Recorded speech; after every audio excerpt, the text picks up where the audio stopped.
فکر میکنم توی نیم قرن گذشته یه تحولی توی واقعیت‌های اجتماعی در ایران به وقوع پیوسته که ما یک گذری داشتیم از ارزش کار به کار ارزشمند. یعنی چی؟ یه زمانی آقای شریعتی میگفت کار ورزشی است برای خودسازی. میگفتن کار جوهر مرد، یعنی فرد کار رو انجام میداد به خاطر کار، در ذات کار یک چیزی بود. کاری دیگه کاره که شما بتونی براش یک عنصر مادی تعریف کنی. گذر از ثروتمند کردیم به سمت مالداری. ما امروز ثروت رو مصادف با انباشت چیزی میدونیم. یه زمانی بود که یه کسی که ثروتمند بود در خونش باز بود، مثلا یه در میفرستاد خارج درس بخونن، مدرسه میساخت. یعنی عمل ثروت دخیل بود با نوعی کنش اجتماعی فعال. الان اتفاقا این ضد عمل ثروته. هر کسی که میتونه اینو ذخیره بیشتری بکنه میشه ثروتمند. یه تغییر دیگه ای داشتیم، گذر از بازرگان به تولید کننده و صنعتگر و بعد کارآفرین.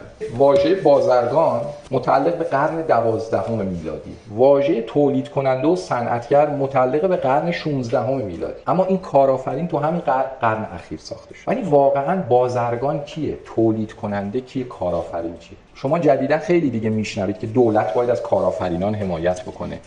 نظام ارزشی داره شکل میگیره که کارآفرینان آدمای خیلی مهمی هستند. کارآفرین کسیه که میتونه سرمایه رو به درستی انباشت بکنه و به شیوه بهره ور ایجاد کار بکنه دیگه. ولی شما اگه بازرگانان قدیمو میدیدید اصلا شبیه کارآفرین نبود، یعنی سبک اینا متفاوت بود. و آخرین مفهومی که ازش گذر کردیم، گذر از خوشبختی به رفاه.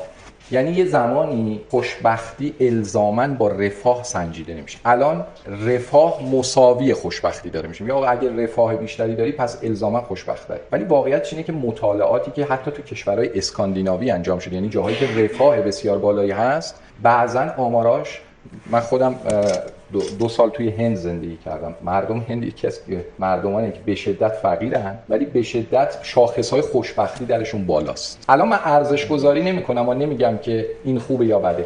میخوام بگم با تغییر این مفاهیم روبرو شدیم. این مفاهیم پیامدهایی توی زندگی شخصی ما و پیامدهایی توی حوزه کار ما و پیامدهایی تو روند توسعه در ایران گذاشته. ببین وقتی شما از ارزش کار به کار ارزشمند میرید، رقابت کاری معناش عوض میشه. وقتی از خوشبختی به رفاه حرکت میکنی، مسئله این میشه که خوشبختی عین رفاه، پس به هر قیمتی شده باید این رفاه رو به دست بیاری.